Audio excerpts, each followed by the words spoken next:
and forwarded to the Honorable Speaker Lok Sabha on the same day. Orders for the publication and circulation of the report were given by Honorable Chairman Rajya Sabha. Thank you, sir. Announcement. Honorable members, notices under Rule 267 received from Dr. John Vitas, C.P. Wilson, Sri Santosh Kumar P. and Sri Binoy Vishwam do not merit any admittance. Announcement 2. I have to inform honorable members that the panel of vice chairpersons has been reconstituted with effect from 4 December 2023 with the following honorable members: Shrimati Fulo Devi Netam, Shrimati S. Fognan Konya, Shrimati Darshana Singh, Dr. Sonal Man Singh, Dr. Sasmit Patra, Shri V. Vijay Sai Reddy, Shri Sukhendu Sekhar Rai, and Shri Kartikesh Sharma. Announcement 3. I have to inform honorable members that a letter has been received from Dr. D. Virender Hegde, member, stating that he is unable to attend the sittings of the current 262nd session of Rajya Sabha from 4th to 18 December 2023 due to his prior committed engagements. Does he have the permission of the House for remaining absent from 4th to 18 December 2023 during the current 262nd session of the Rajya Sabha? Permission to remain absent is granted. Honorable members,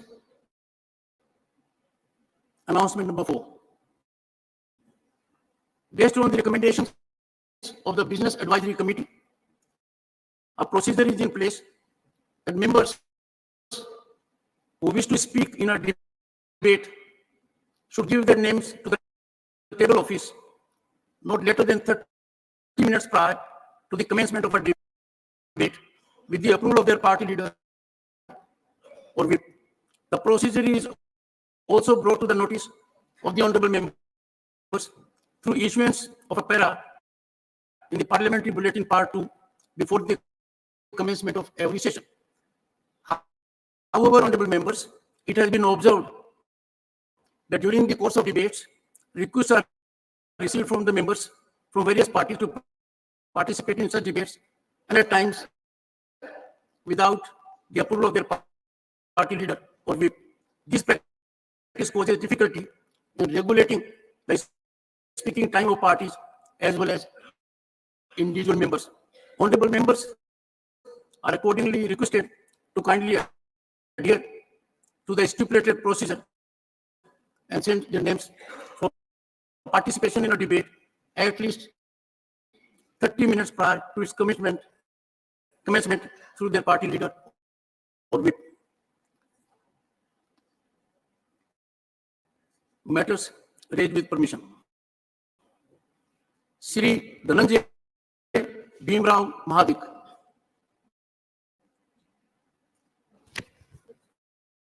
धन्यवाद उपसभापति जी। आपने मुझे महाराष्ट्र में 16 जिलों में ओलावृष्टि और बेमौसम बरसात से फसलों के नुकसान के संदर्भ में बोलने का अवसर दिया।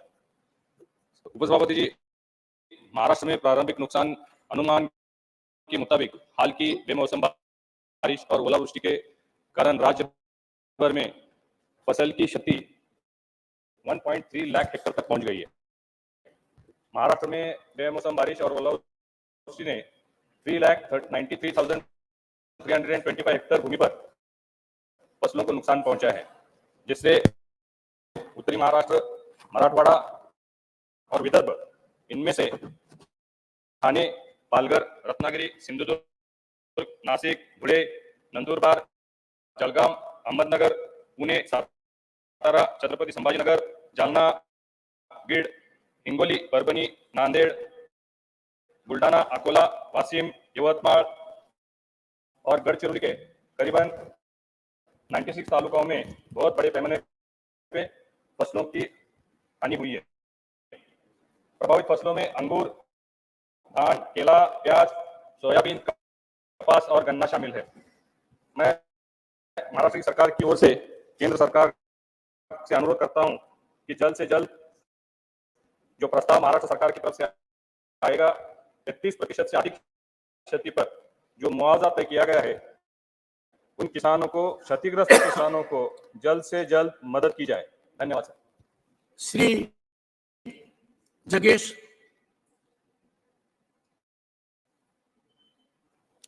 Thank you for sir.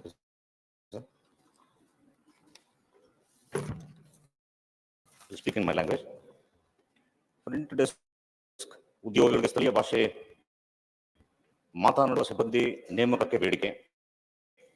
Shri Narendra ಮೋದಿಜಿಯವರು ಸಮರ್ಥ ನಾಯಕತ್ವದ ತಮ್ಮ ಸರ್ಕಾರ ಯಾವಾಗಲೂ ಪ್ರಾದೇಶಿಕ ಭಾಷೆಗಳನ್ನು ಪ್ರೋತ್ಸಾಹಿಸುತ್ತದೆ ಮತ್ತು ಅವುಗಳ ಒಟ್ಟಾರೆ ಬೆಳವಣಿಗೆಗೆ ಬದ್ಧವಾಗಿದೆ ಮತ್ತು ಹೆಚ್ಚಿನ ಭಾಷೆಗಳನ್ನು ಕಲಿಯಲು ಜನರಿಗೆ ಸಲಹೆ ನೀಡುತ್ತದೆ.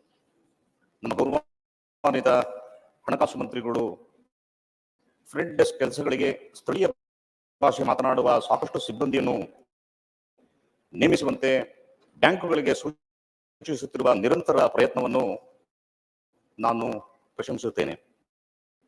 ಈ ಪ್ರಯತ್ನಗಳ ಹೊರತಾಗಿಯೂ ಬ್ಯಾಂಕುಗಳು, ಸಾರ್ವಜನಿಕ ವಲಯದ ಸಂಸ್ಥೆಗಳು ಮತ್ತು ಎಂಎನ್ಸಿಗಳು ಕರ್ನಾಟಕದಲ್ಲಿ ಸ್ಥಳೀಯ ಭಾಷೆ ಮಾತನಾಡದ ಜನರನ್ನು ಫ್ರಂಟ್ ಡೆಸ್ಕ್ ಉದ್ಯೋಗಿಗಳಿಗೆ ನೇಮಿಸಿಕೊಳ್ಳುವುದು ಮುಂದುವರಿಸಿದೆ.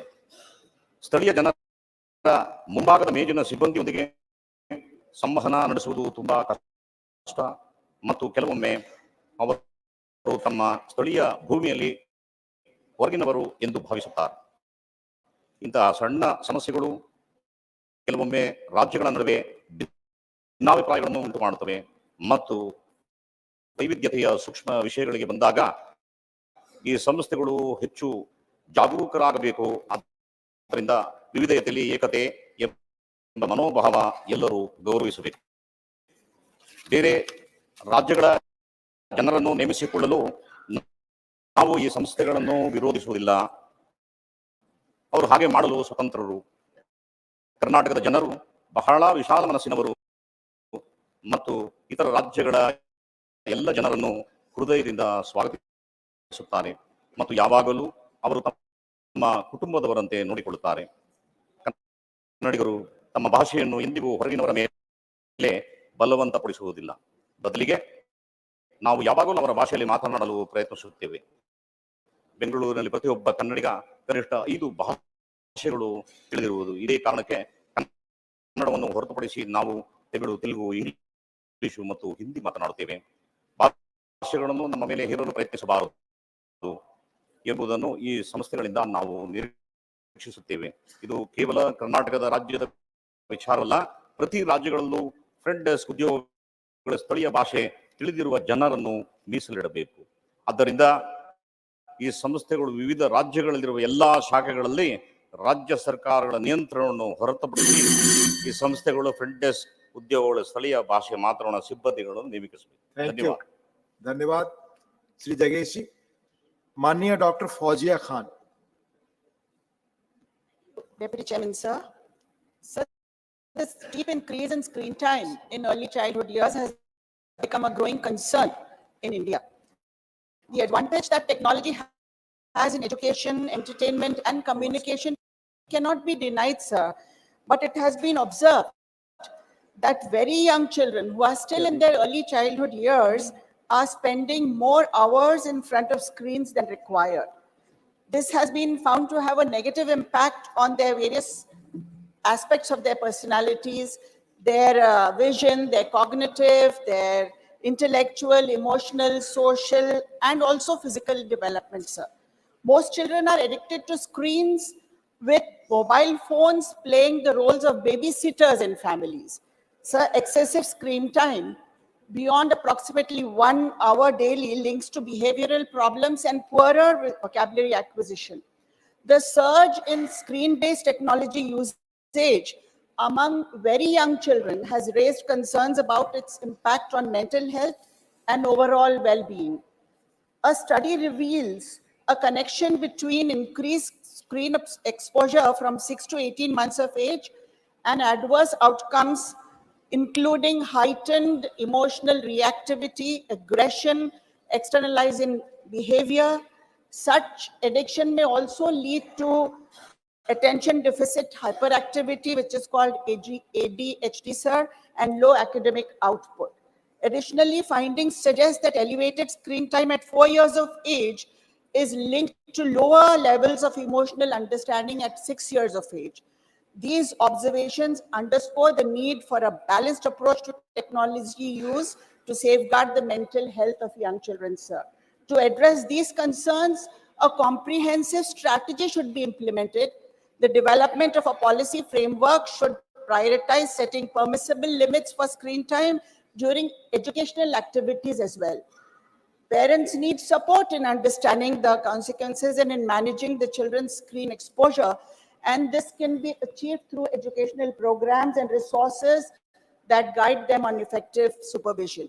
Additionally, sir, one more important point, workplaces should consider policies that enable parents to balance workloads and allocate dedicated time for their children, fostering a healthier balance between technology use and quality time in the family. So this dual approach, combining educational reforms and supportive parental policies, aims to create a more conducive environment for the holistic development of children while acknowledging the role of technology in education. The greatest risk, sir, is that this increases the risk of online predators exploiting small children through child pornography and sites, sir. The government must therefore pay attention to this critical Thank issue. you, Fauziya ji. Very important issue. Mani Sri Santosh Kumar P. Thank you, Deputy Chairman, sir. I take this opportunity to demand the immediate release of rupees 5,352 crores center aid to the state of Kerala. It's the genuine share of the people of Kerala, and it is not anybody's generosity. And this amount includes 790 crores of rupees in the form of UGC pay revision, another 700 crores rupees for paddy procurement, and for healthcare it is 220 crores. So altogether it is 5,350 crores. And the state of Kerala properly submitted all the documents and made certain changes which were suggested by the central government. But even now, this huge amount is due to the state of Kerala. So I take this opportunity once again to demand the immediate release of the same. Moreover, sir, I would like to add one important thing, that the existing center-state financial relations must be redefined. According to the 15th Finance Commission, as it is rightly observed, states account for more than 62% of the total national expenditure. And the states are playing a major role in achieving the sustainable development goals. But whereas their income share is just 37%. This is a huge, glaring disparity, and this must be addressed within no time. And after the implementation of GST, states are also suffering with shortage of finance. So there is an immediate demand of revisiting, restructuring, or redefining our center-state financial relations. Otherwise, we cannot achieve the sustainable development goals. And I request the union government, I demand the union government to take note of this. And let me add one more thing. Kerala as a state is the worst sufferer. 15th Finance Commission provided for just 1.9% of the central taxes for Kerala, whereas at the time of 10th Finance Commission, it was 3.9% of the central taxes. So please note all these points and please redefine these center-state financial relations. Thank you. Thank you, Mani Sri Santosh Kumar P. Please. Those who wants to associate, kindly send your names here. माननीय श्री शक्ति सिंह गोहिल जी।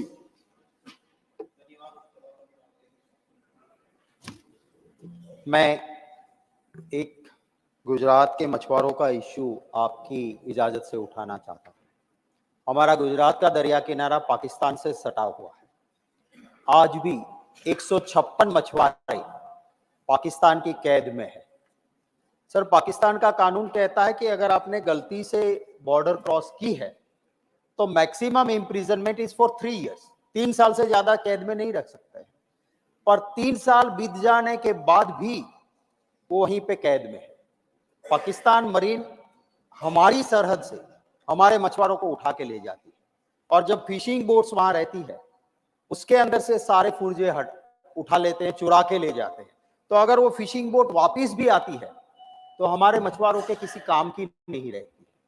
इसी को चलते हमने कुछ चीजें मांग थी उनकी, मनमोहन सिंह जी की सरकार थी, हम मिले और 3-4 चीजें की थी। मैं आपके जरिए सरकार से अनुरोध करना चाहता हूं कि उसको पुनः शुरू किया जाए। एक हमने शुरू करवाया था कि यहां मछुआरा का फैमिली अगर डाक भेजेगा, खत लिखेगा तो उसे कैद में मिलेगा, और कैद से मछुआरा जो पाकिस्तान की कैद में है वो अपने फैमिली को खत लिख सकता था। वो शुरू हुआ था, इस सरकार की रेजिम में वो बंद हो गया है।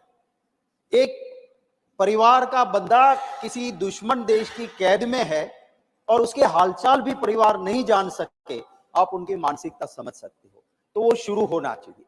दूसरा हमने करवाया था, उस सरकार ने उस वक्त किया था कि जो भी मछुआरा फिशिंग बोट वहां गया और फिशिंग बोट वहां रख ली है तो उसके लोन की जो किस्तियां उसको रोक दिया जाता था, और उसको सब्सिडी फिशिंग बोट के लिए दी जाती थी। वो भी आज शुरू नहीं है। तीसरी हमारी मांग थी और वहां पे हुआ था, पर राशि बहुत कम है, कि जो भी कमाने वाला जो है वो तो चला गया कैद में, और जनरली ये फिशिंग बोट में परिवार के जितने भी मेल मेंबर्स या कमाने वाले होते हैं वो साथ में होते हैं, वो चले जाते हैं, इधर सिर्फ बच्चे और महिलाएं बचती हैं। तो उनको कुछ सब्सिडीज मिलनी चाहिए। उस वक्त की सरकार ने एक बहुत बड़ी राशि ट्रैकिंग सिस्टम के लिए दी थी, कि जीपीएस दिया कि जिससे मछुआरे को भी पता चले कि मैं अगर बॉर्डर क्रॉस कर रहा हूं तो वो वापस रहेगा। ये इंप्लीमेंटिंग एजेंसी गुजरात गवर्नमेंट थी। C&AG ने कहा कि भारत सरकार ने जो पैसे एक फिशरमैन की सेफ्टी के लिए दिए, जीपीएस सिस्टम के लिए, उसमें बहुत बड़ा भ्रष्टाचार हुआ है, और इसी वजह से जीपीएस का सिस्टम चल ही नहीं रहा है। मैं सरकार से अनुरोध करता हूं, भारत सरकार की ये राशि थी, C&AG ने कह दिया है तो हम तो मानते हैं कि बहुत सीरियस चीज है, तो इसकी जांच भी होनी चाहिए सीबीआई के जरिए। Thank you sir. माननीय श्री अनिल प्रसाद हेगड़े जी। Thank you, Chairman. Thank you, Deputy Chairman, for giving me the time to speak on an important issue of farmers who are custodians of traditional seed varieties. So, India had rich agrodiversity. Scientist Dr. Richardia had documented thousands of valuable paddy varieties which were evolved and selected by our ancestral farmers. Though Green Revolution paradigm eroded this rich agrodiversity wealth, our farmers continue to conserve some of them in their farms. Despite great logistical hardships and financial hardships, these farmers are conserving thousands of varieties of different crops. Some have been recognized with the Genome Savior Award, which is a welcome recognition for their contribution. We also need to remember the role of women farmers. So, government needs to identify and support such, train them for maintaining genetic purity of seeds, characterization and cataloging under a scheme providing infrastructure facilities and stipends. Surely, government will agree with me, sir, that these seed varieties and the farmers who conserve them need support, so that it can then become the basis for spread of organic and natural farming.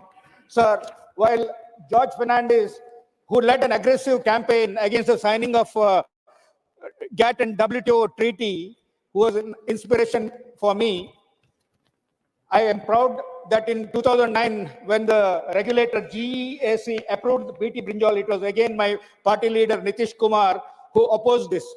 And the then Environment Minister, Mr. Jairam Ramesh, in 2010, ordered a moratorium on GM crops, which continues till the present government approved GM mustard last year, sir.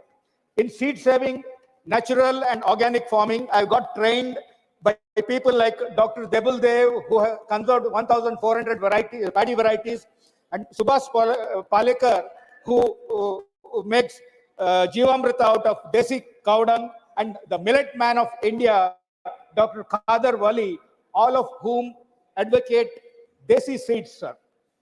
Two of them are recipients of Padma Awards by the present government. Each of them believe that there cannot be organic or natural farming without desi seeds. Definitely not GM crops. Thank you. Thank you, Mani Hegde ji. Mania Srimati Sangeeta Yadav ji.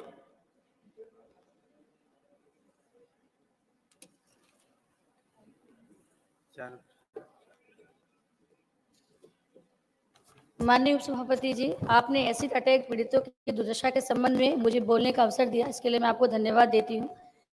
युवा लड़कियों और महिलाओं पर acid हमला समकालीन भारतीय समाज की बहुत ही गंभीर चिंता का विषय है। यह एक ऐसा विषय है जो महिलाओं के दर्द से पीड़ित है और मेरे लिए बहुत ही मायने रखता है। राष्ट्रीय अपराध रिकॉर्ड ब्यूरो के अनुसार भारत में पिछले 5 वर्षों में 1500 एसिड हमले हुए हैं। इस जघन्य अपराध से बचे लोग शारीरिक, मानसिक, सामाजिक और आर्थिक कठिनाइयों से भी पीड़ित हैं। वे आजीवन भेदभाव, कलंक और समाज से अलगाव का भी सामना करते हैं। वे पर्याप्त चिकित्सा देखभाल, कानूनी सहायता तक पहुंचने के लिए भी संघर्ष कर रहे हैं। कई महिलाएं अपनी चोटों और अक्षमताओं के कारण काम करने और आजीविका कमाने में भी असमर्थ हो चुके हैं।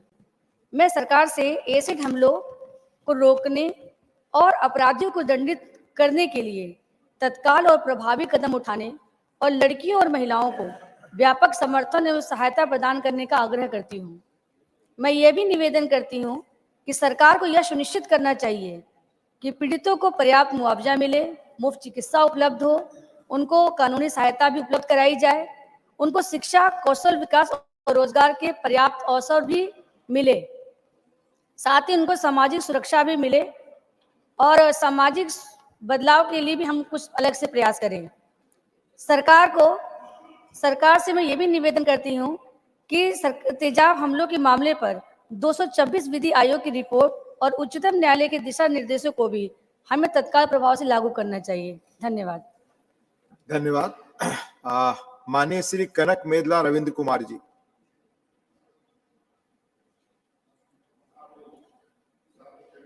అవకాశం ఇచ్చినందుకు ధన్యవాదములు సార్. నా సబ్జెక్టుకు సంబంధించినటువంటిది ఓటర్ ఎన్యూమరేషన్కు సంబంధించి జెన్యూన్గా పద్ధతి ప్రకారం ఎలక్షన్ కమిషన్ రూల్స్ను అనుసరించి ఓటర్ ఎన్యూమరేషన్ జరగాలని చెప్పింది నా డిమాండ్. దానిలో భాగంగా ఓటు హక్కు అనేటటువంటిది నిర్భయంగా వినియోగించుకున్నప్పుడే ప్రజాస్వామ్యం బలోపేతం అవుతుంది. ఓటు హక్కు పరిపాలనా విధానానికి ఆయుధం వంటిది. ప్రజాస్వామ్యానికి దిక్సూచి అయిన అలాంటి ఓటు హక్కును కొన్ని రాష్ట్రాల్లో ఎటువంటి నోటీసులు లేకుండా తొలగిస్తున్నారు. అధికారంలో ఉన్నటువంటి అధికార పక్షం వారు ఓటర్లు తొలగించడానికి రాష్ట్ర యంత్రాంగాన్ని ఉపయోగించుకుని అధికారాన్ని దుర్వినియోగం చేసేటటువంటి పరిస్థితి కనపడుతున్నది. అలాగే ఓటర్ల కోసం ప్యారలల్గా రాష్ట్రాల్లో కొన్ని చోట్ల ప్రాంతీయ సమాంతర వ్యవస్థను నిర్వహిస్తున్నారు. పంచాయతీరాజ్ బదులు పంచాయతీ సచివాలయాలని, మున్సిపాలిటీలో గృహ సారథులని అనేక మందిని ఇట్లాంటి వాళ్ళను నియమించి ఓటర్ ఎన్యూమరేషన్ కార్యక్రమంలో నిబంధనలకు విరుద్ధంగా ఓటర్లలో తొలగించు కార్యక్రమంలో భాగంగా చేస్తున్నారు. అది ముఖ్యంగా మా రాష్ట్రానికి సంబంధించి ఆంధ్రప్రదేశ్లో ఎక్కువ జరుగుతున్నది. ఈ విషయంలో మాకు ఇంతకుముందు గతంలో ఎలక్షన్ కమిషన్కి మేము చాలా రిప్రజెంటేషన్స్ ఇచ్చి ఉన్నాము. అలాగే ఉదాహరణకు అనకాపల్లి పరిధిలో 70,000 ఓట్లు తీసివేశారు, నర్సీపట్నంలో 17,000 ఓట్లు తీశారు, మాడుగుల్లో 9,500 ఓట్లు తీసివేశారు. ఎన్నికల కమిషన్ లెక్క ప్రకారమే, రాష్ట్ర ఎన్నికల కమిషన్ లెక్క ప్రకారమే దాదాపు 10 లక్షల ఓట్లు గోల్మాల్ చేసేటటువంటి ప్రయత్నం జరిగింది. వాటిని సరిచేయలేదు ఈ రోజు వరకు. వాటిని సరిచేయమని చెప్పేసి సెంట్రల్ ఎలక్షన్ కమిషన్ కి, చీఫ్ ఎలక్టరల్ ఆఫీసర్ కి, అలాగే డిస్ట్రిక్ట్ ఎలక్షన్ ఆఫీసర్లకి కూడా రిప్రజెంటేషన్ ఇవ్వడం జరిగింది. అయినా కూడా ఎటువంటి చర్యలు తీసుకోలేదు. వాటిని తొలగించడం కోసం రాష్ట్రంలో ఉన్నటువంటి అధికార యంత్రాంగం అది పార్లల్ యంత్రాంగాన్ని ఉపయోగించి ఎలక్షన్ కమిషన్ నిధులకు నిబంధనలకు విరుద్ధంగా ఆంధ్రప్రదేశ్లో ఓట్లు తొలగిస్తున్నటువంటి వైనాన్ని ఎన్నికల కమిషన్ దృష్టికి తీసుకువెళ్ళినప్పటికీ కూడా సరిదిద్దనందువల్ల మేము ఈ రోజున పార్లమెంట్లో ఇక్కడ లేవదీయవలసి వచ్చింది. ప్రజాస్వామ్య పరిరక్షణకు వజ్రాయుధమైన ఓటు హక్కును పౌరులకు లేకుండా ఎన్నికల్లో దొడ్డిదారిని గెలవాలనేటువంటి ప్రయత్నంతో జరుగుతున్నటువంటి ఈ చర్యను మేము తీవ్రంగా ఖండిస్తూ, మొత్తానికి ఎన్నికల కమిషన్ ఇప్పటికైనా దృష్టి పెట్టి మేము చెప్పిన అవకతవకల పైన వీటిపైన సరైనటువంటి చర్యలు తీసుకోవాలని, ఎలిజిబుల్ ఓటర్లను చేర్పించాలని ఫారం 7 బల్క్ గా ఇస్తూ ఓటర్లను తొలగించడానికి అధికార పార్టీ వాళ్ళు తయారు చేస్తున్న సందర్భంలో వాటిని పరిశీలించి చేయాలని, తొలగించే ముందు ఓటర్లకు నోటీసులు ఇవ్వాలని మేము ప్రత్యేకించి కోరుతున్నాము.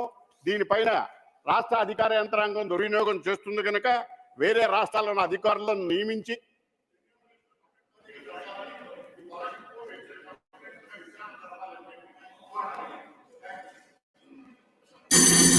Thank you. माननीय Kanakamedala Ravindra Kumar ji, state governments पे जो आपके कमेंट है, as per rules will examine whether it will go or not, please. माननीय Shri V Vijay Sai Reddy. Deputy Chairman, sir. Sir, the provisions for reservation were introduced in the Constitution of India to provide education and employment opportunities to the backward classes, that is BCs, so that they could be at par with others in the society, with other sections in the society. Sir, in fact, the Mandal Commission has recognized the BCs are historically marginalized and made recommendations to provide reservations for backward classes whose income is less than the mandated ceiling. Though the mandate other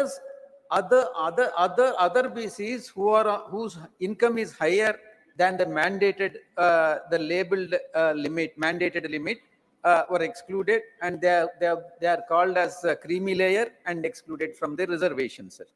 Sir, the creamy layer was introduced and it was first raised to 2.5 lakhs in 2004, revised to 4.5 lakhs in 2008, revised again to 6 lakhs in 2013, and last revision took place in 2017 at 8 lakhs per annum.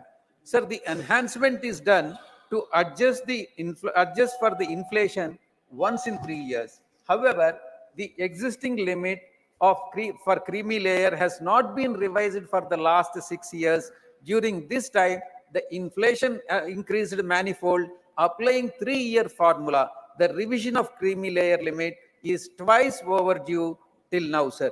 The delay in revising the creamy layer limit has denied the reservations to many needy and deserving backward classes, that is BCs. There is an urgent need to revise the income criteria.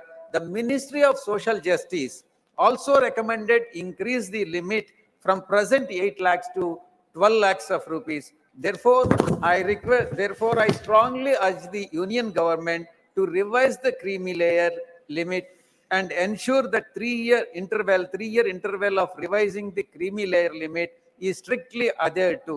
This will ensure the true social equality for all BCs in the country. Thank you very much, sir. Thank you, V. Vijay Sai Reddy ji. माननीय Shri M. Mohammad Abdullah.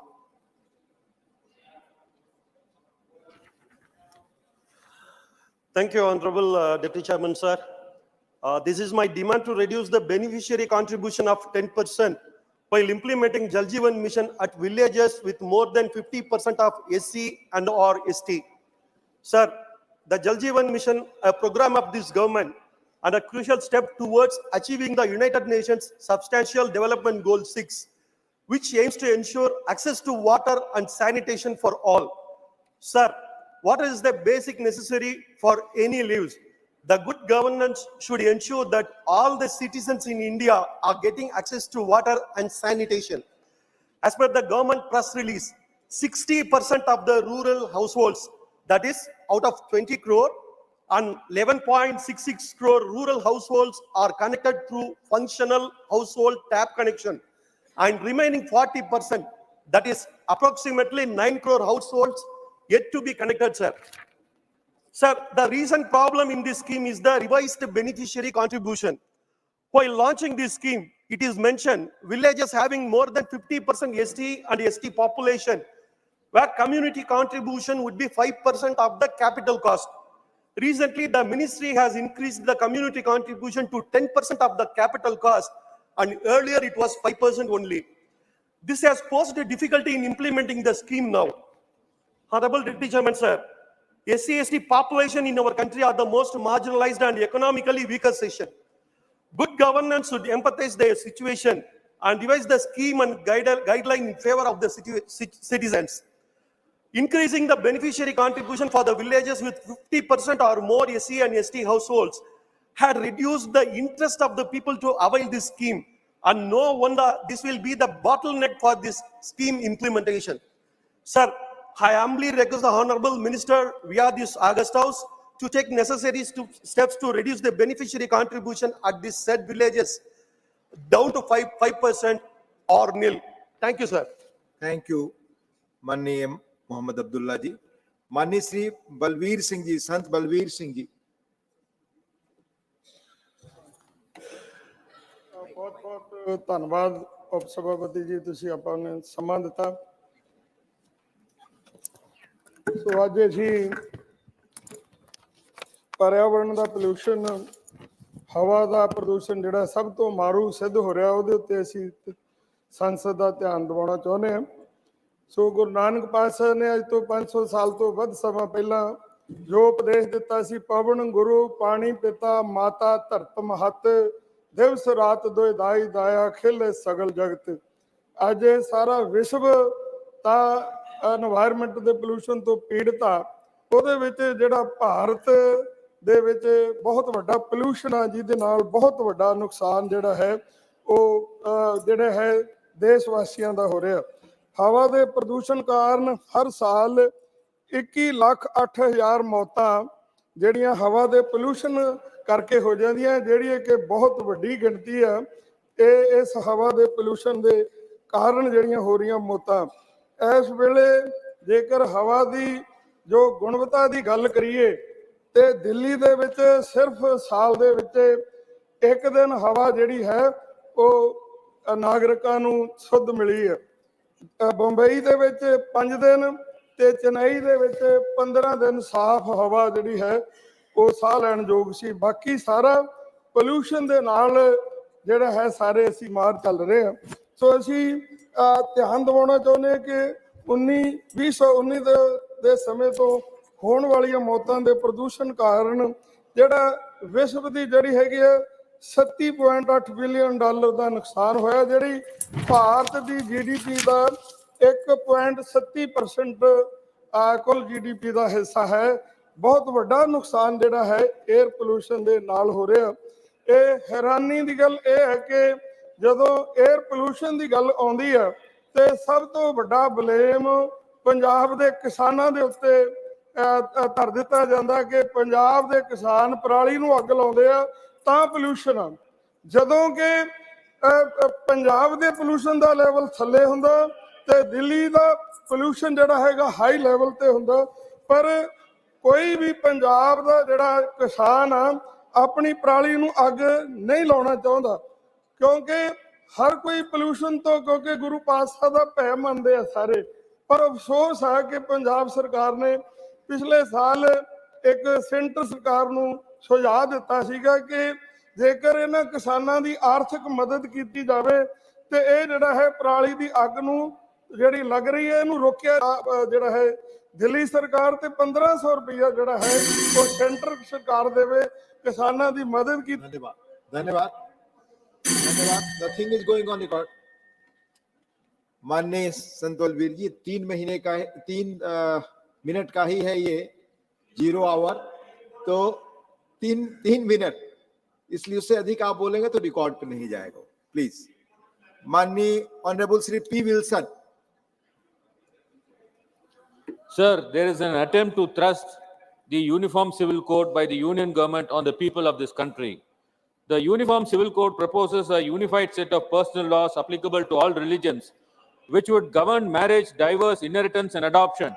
If the UCC is implemented, the current separate laws for Hindus, Muslims, Christian, Parsis, Zoroastrians, Sikhs would be replaced by a common law. The question is whether the Union government is thinking of obliterating customs of all religions and kill secularism. India is a remarkably diverse country encompassing a wide range of religious, cultural, and linguistic variations. Within Hinduism, numerous subcultures exist, each distinguished by its individual identity, traditions, and customs. Imposing a single set of personal laws on all religions, subsects, and denominations could potentially erode their distinctiveness and rich diversity. Sir, the first casualty of UCC would be the Hindu tribes, especially from states like Assam, Nagaland, Mizoram, Meghalaya, Tripura, Manipur, Arunachal Pradesh, Goa, Karnataka, who have a unique customs and traditions, who are all protected by Article 371, A to H of Constitution, and the UCC would destroy these constitutional guarantees. The second casualty is freedom of religion, guaranteed by Article 25 of the Indian Constitution, not only for minorities, but also for the majority religion. Additionally, Article 29, which protects the rights of the minorities to preserve and protect the distinct culture, will erode the unique culture and traditions of minorities. Thirdly, UCC would affect the advantages given to the Hindu undivided family in property and taxation laws. Most religious treat marriages as a holy sacrament. UCC will reduce it to a civil transaction like property transaction and will destroy the sanctity of these sacraments. Tying a thali or Mangal Shustra or taking 7 steps around the fire or performing Siddhartha self-respect marriages introduced by Pair Arranger Anna will be wiped out by UCC. Already the 21st Law Commission, after 2 years of consultation, recommended not to bring UCC. The Constituent Assembly itself assured while enacting Article 44 that unless there is a consensus by all citizens of this country, the Uniform Civil Code should not be implemented.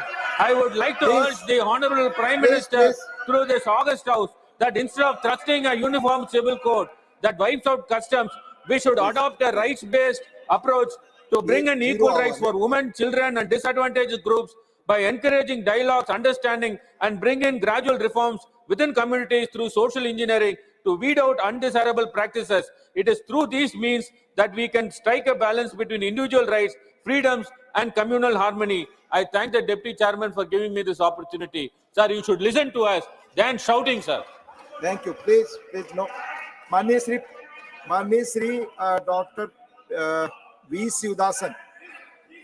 Dr. V. Sivadasan, please.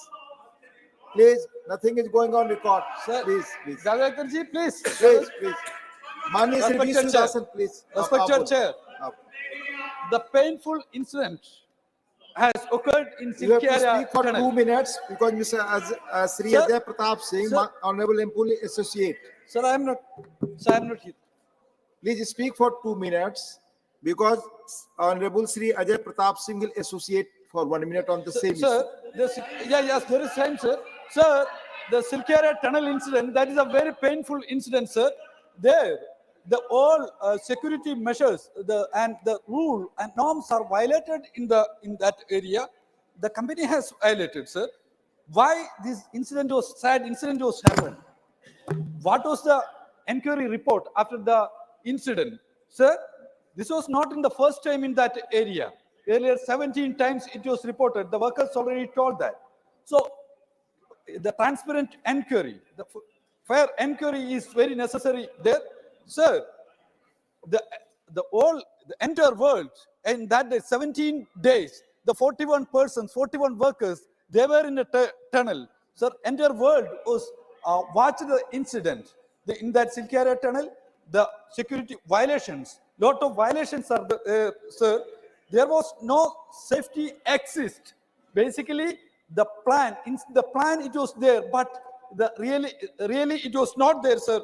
Then another thing, sir, the escape route was planned, but it was not it was not executed, sir. no trench gauges or safe tubes were not there. Sir, workers working in unprotected parts of the trench. So it should be ensured. The workers say that the hume pipes which were required per safety norms were not there. Sir, this gross negligence of the part of the company, it should be ensured. Sir, Please. the 59 Honorable seconds. Ajay Pratap Singh will associate on the same issue. Sir, Honorable Ajay Pratap Singh, please, on the same issue for 1 minute. Please, please. आप लोग please, आपको मालूम है कि जो associate करते हैं उन्हें 1 मिनट और जो मुख्य बोलने वाले होते हैं उन्हें 2 मिनट सेम इशू पर. This has been the practice. Please, yes, on the same time, same issue, 3 minutes please. आप बोले.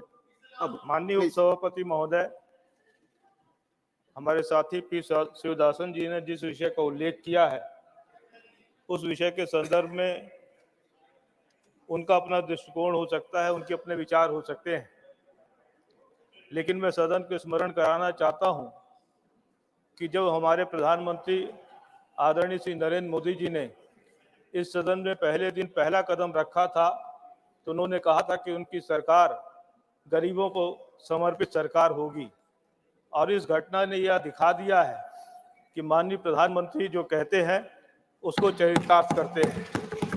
माननीय प्रधानमंत्री महोदय को, माननीय उत्तराखंड के मुख्यमंत्री महोदय को, general retired Shri V K Singh ji को और इस बचाव कार्य से जुड़े हुए सभी तकनीकविद, सभी सलाहकार, सभी रैट माइनर्स और सभी पक्षों को मैं बधाई देता हूं, धन्यवाद देता हूं कि इन्होंने बड़ी सूझबूझ के साथ इस बचाव कार्य को संपन्न कराया है और सारे 41 मजदूरों को सुरक्षित बाहर निकाला है. Please please please.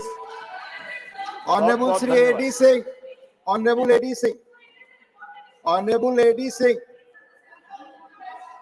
Honourable A D Singh, माननीय एब्सेंट, माननीय श्री अयोध्या रामी रेड्डी, माननीय श्री अयोध्या रामी, माननीय A D Singh, please please. Priyanka ji please please sit. आपका नाम नहीं है लिस्ट में. It's not accepted. It is not going on record. No. माननीय एडी सिंह, माननीय A D Singh, you speak, that will go on record. आप बोले, आप बोले, बोले, आप बोले. The National Green, प्लीज, माननीय Shri A D Singh ji, please speak. the National Green Tribunal in 2014 banned all diesel vehicles. Please, nothing is going on record. Shri A.D. Singh ji, please. The Priyanka National ji, Green do not Tribunal obstruct. 2004 banned Please, all diesel your name vehicles is not here. Please. older than 10 years and petrol ones older than 15 years. The ministry has also issued a notification in 2023 for deregistration and scrapping all vehicles owned by the central and state government that do not comply with NGT order. Delhi government has issued orders for deregistration and scrapping vessels. Further, we know that older vessels are at risk to road safety, consumes more fuel and pollute the environment. To tackle the problem, the government has come out with a vehicle scrapping policy. Under this scheme, the persons opting for scrapping the vessels get incentive in the form of reduced registration fee and road taxes besides the incentives from the auto industry. As per government estimate, at present there are more than 1 crore vehicles that are required to be deregistered and scrapped across the country, for which government has approved 70 registered vehicle scrapping facility, out of which 38 are operational. However, the situation on the ground level, particularly in NCR, is totally different. There are lakhs of vehicles, including government vehicles plying, which has reached the 10 years diesel and 15 years 10 years petrol and 15 years diesel mark, adding to the cause of pollution. The whole purpose of NGT order and the government efforts are defeated by this omission on the part of the concerned department to take action. It is high time that all end-of-life vehicles should be deregistered and scrapped. Thank you. Thank you. Please, please. Manya Priyanka ji, your issue is a state subject. It has been not allowed. Please, it's not going on record. Please. Manya Shri Ajodhya Rami Reddy, Manya Shri Ajodhya Rami Reddy, not present. Sri Niranjan Visi, Honorable Sri Niranjan Visi, not present. Honorable Sri Vaiko, yes, you have given your issue. It's on concern for frequent attacks and arrest of Indian fishermen by Sri Lanka Navy. You have given a subject for, please,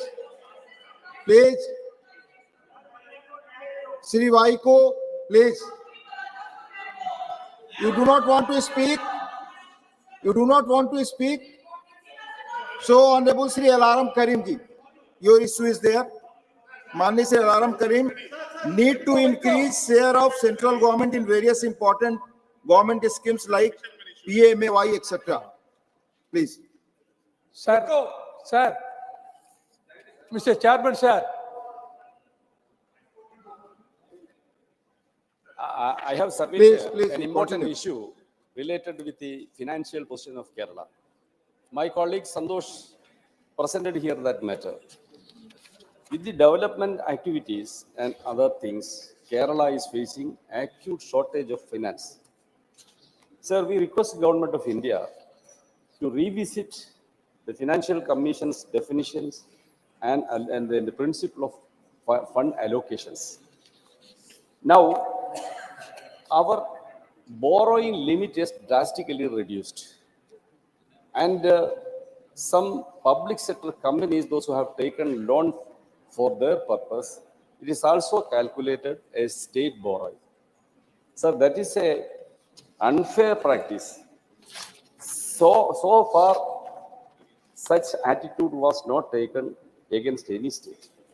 Government of India's public sector, certain departments, particularly National Highway Authority, has taken huge loan.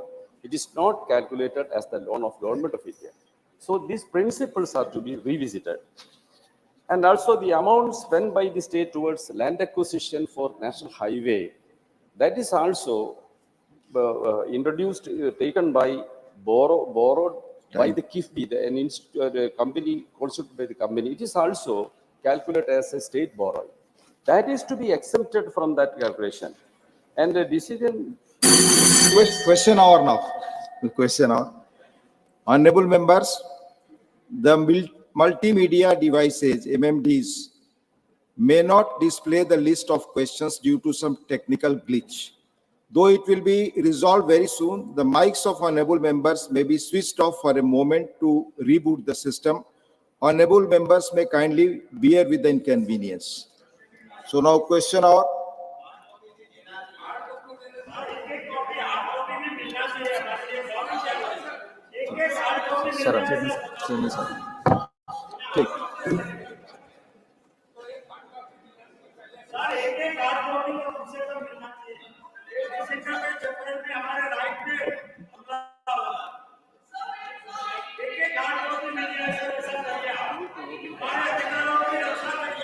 Those of the members who have an impression about it, I would be happy to receive them in my chamber and discuss the matter today itself. Question number 1, Shri Kartikeya Sharma.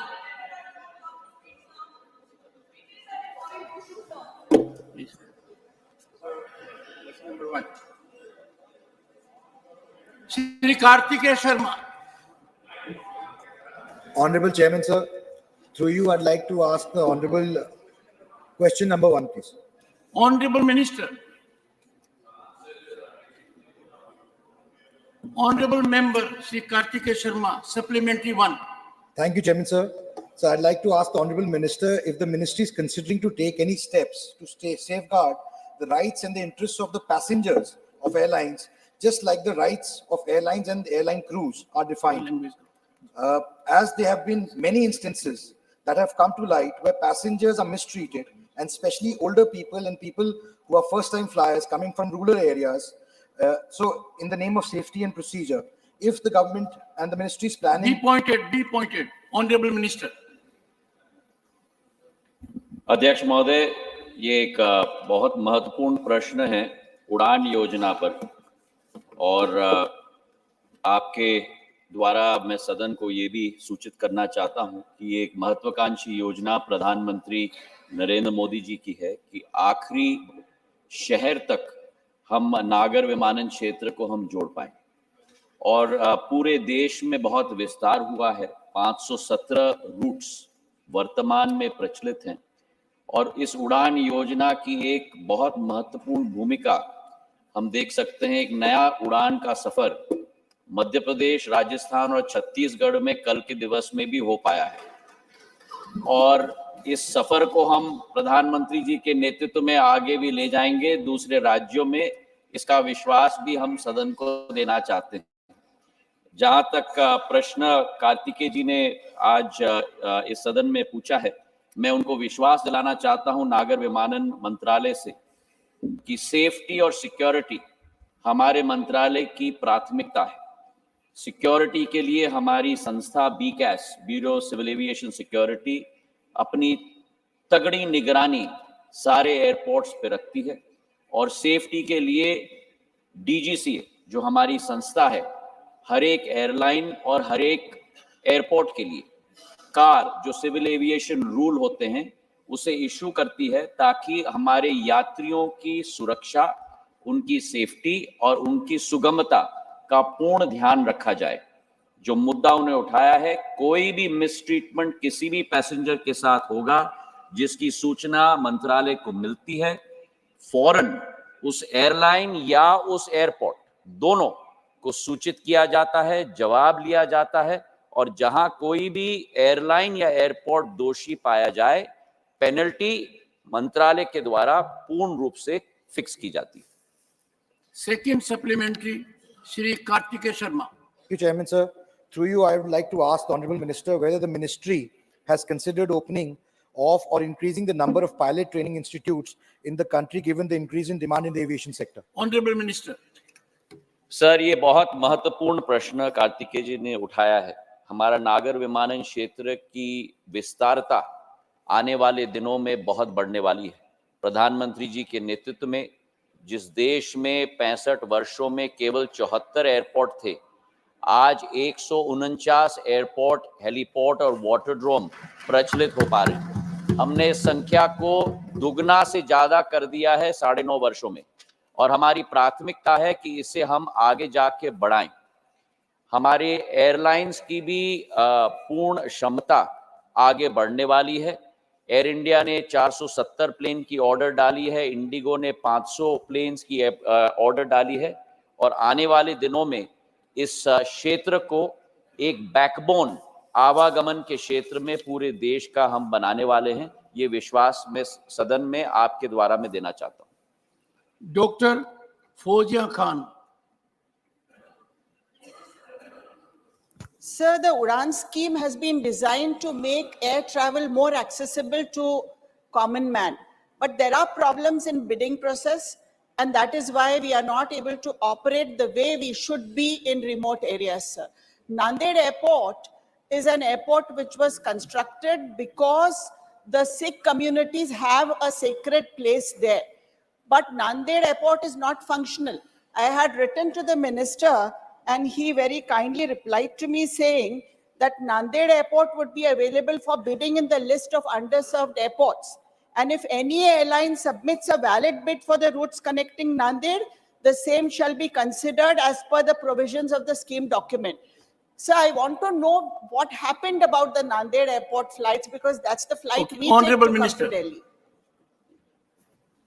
अध्यक्ष महोदय, सांसद महोदय ने मेरे साथ पत्रचार इस विषय पर किया है और हमारे सलाहकार समिति में भी ये विषय उठी है।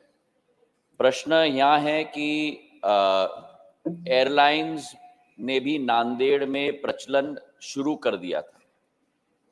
कुछ एयरलाइंस जो इकोनॉमिक रिटर्न नहीं हो पा रही थी तो वहाँ थोड़े फ्लाइट्स कम हो गए थे, पर नांदेड़ को कनेक्टिविटी देना हमारी सरकार की प्राथमिकता है।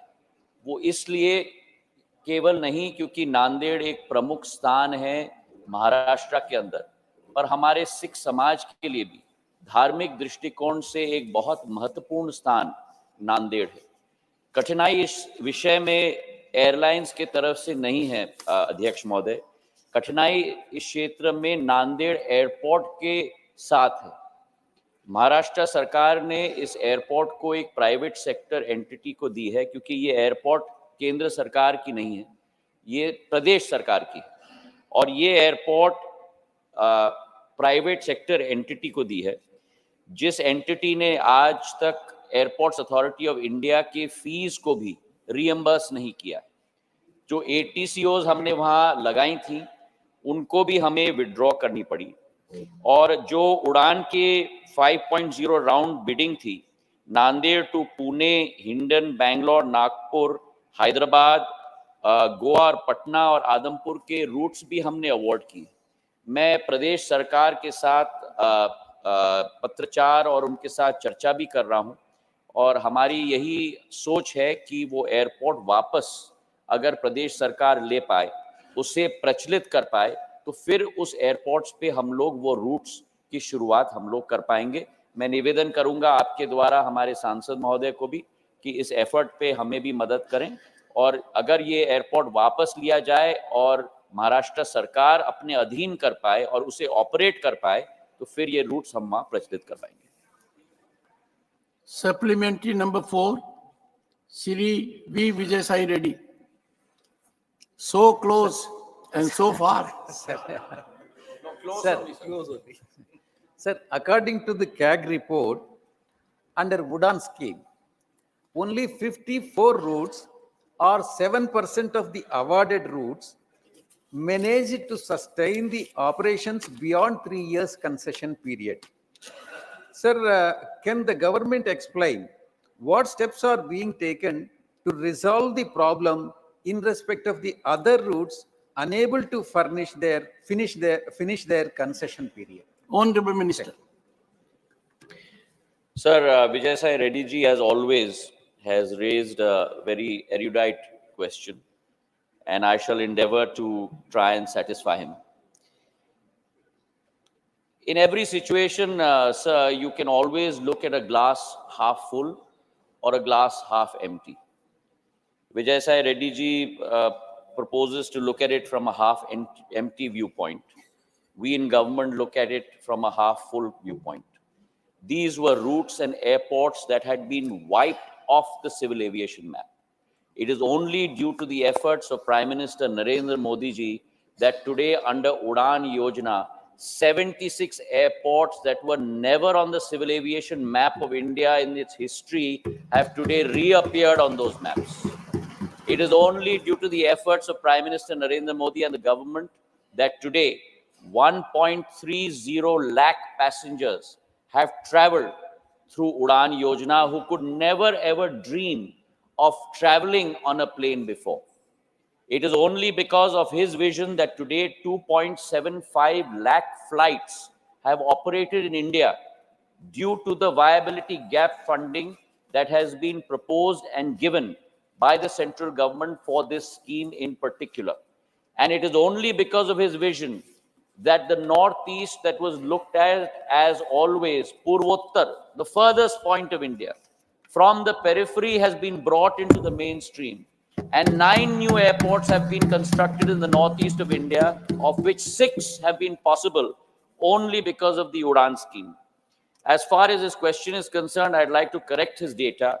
This scheme has been proposed as a VGF scheme for 3 years, where viability gap funding is given for 3 years for an airline. We hope that post that, the route sustains itself. If it doesn't, then we have to look for new routes to add on to these schemes. That's why we have a target of 1,000 routes over the period of the scheme. Today, 517 routes have been operational. His data is slightly dated because he relies on the CAG report. The current data, I'd like to correct him, is 78 routes are still continuing after 3 years.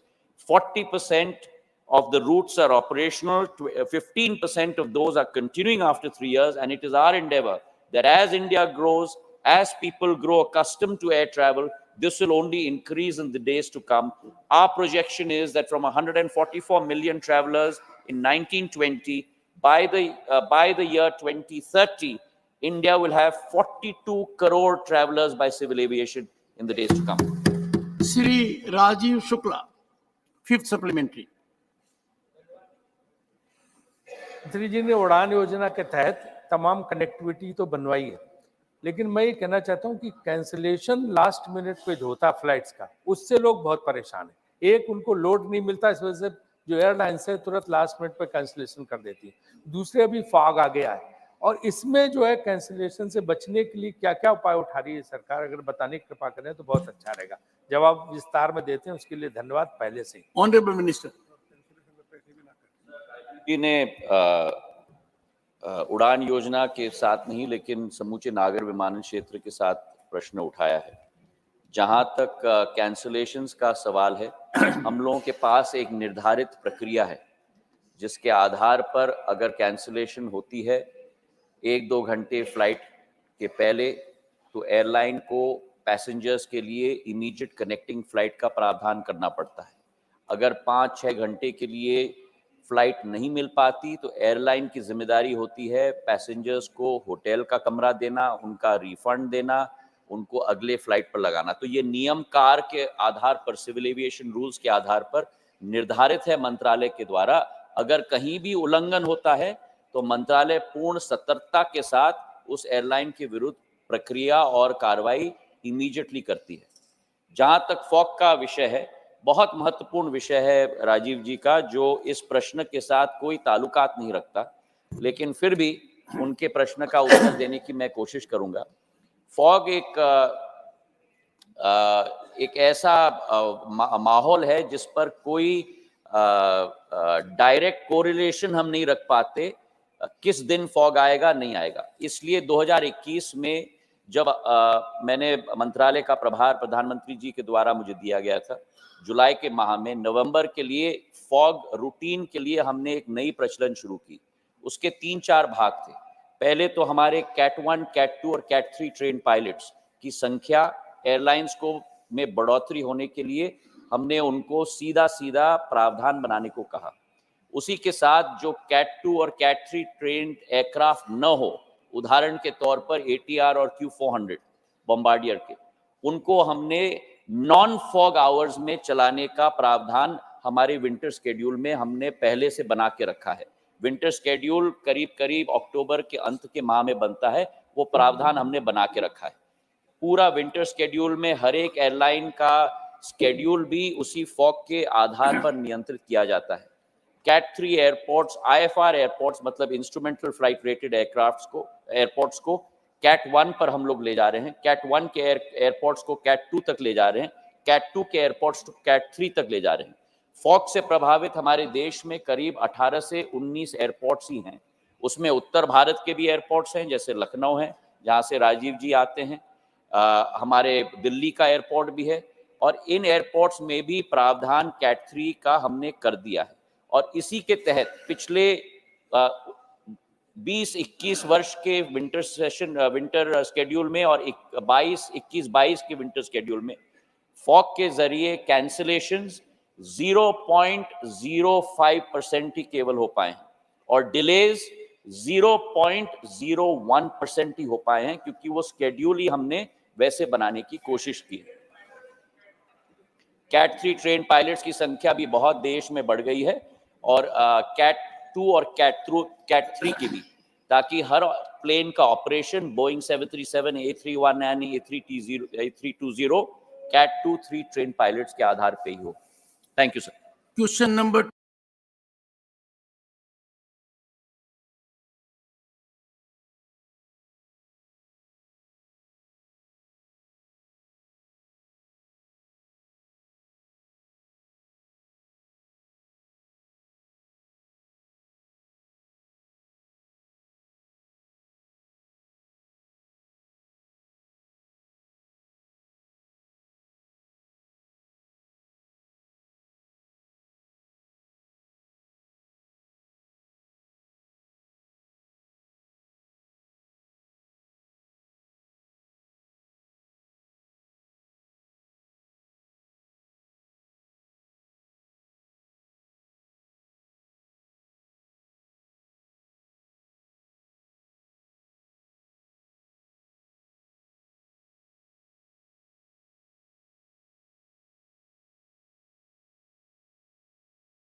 पानी की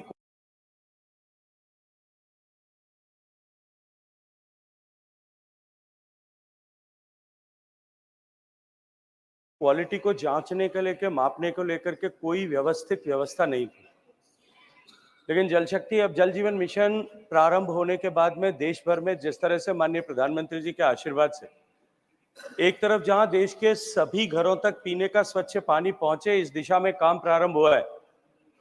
और जो काम प्रारंभ हुआ 2019 से लेकर के अब तक जो 16% घरों तक पीने का स्वच्छ पानी जाता था, आज मैं गर्व के साथ में कह सकता हूं कि आज देश के 71% घरों तक पीने का स्वच्छ पानी पहुंचने लगा है।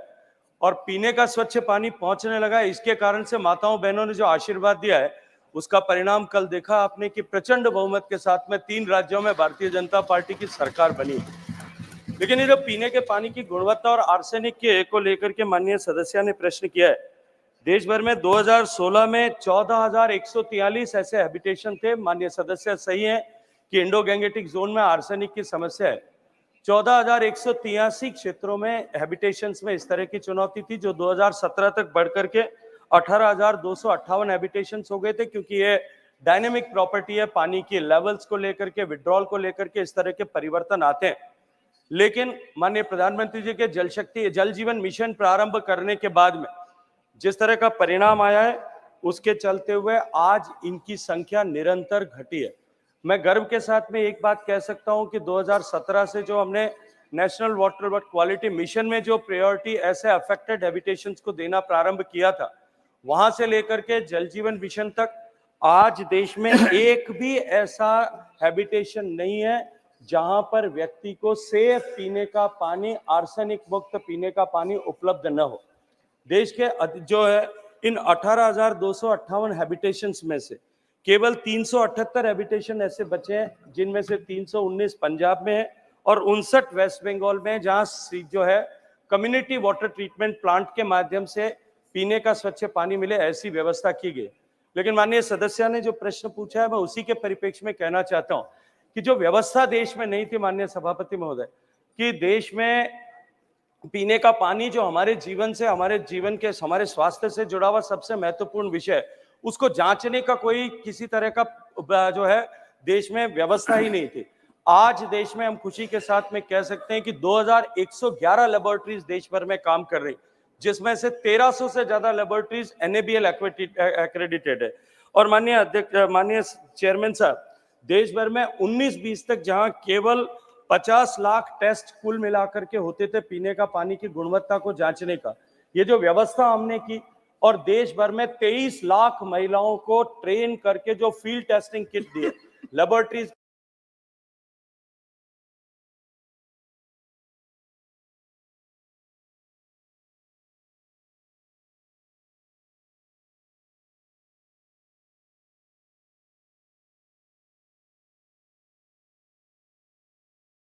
के इंफ्रास्ट्रक्चर की गुणवत्ता के विषय पर समाधान हो सके।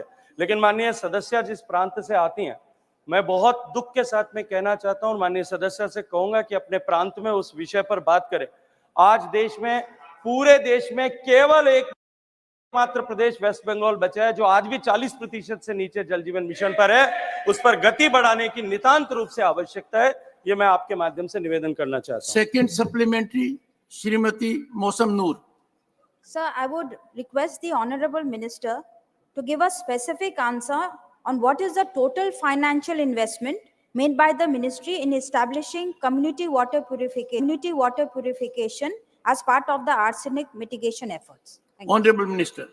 माननीय चेयरमैन साहब, हमने क्वालिटी को प्रायोरिटी देते हुए जहां क्वालिटी अफेक्टेड हैबिटेशंस हैं, जो जल जीवन मिशन का जो फंड एलोकेशन का जो हमने बेंचमार्क बनाया है, उसमें क्वालिटी अफेक्टेड एरियाज को 15% का प्रायोरिटी दिया है, क्योंकि देश भर में अलग अलग स्थानों पर अलग अलग तरह के क्वालिटी को लेकर के चैलेंजेस और इश्यूज हैं।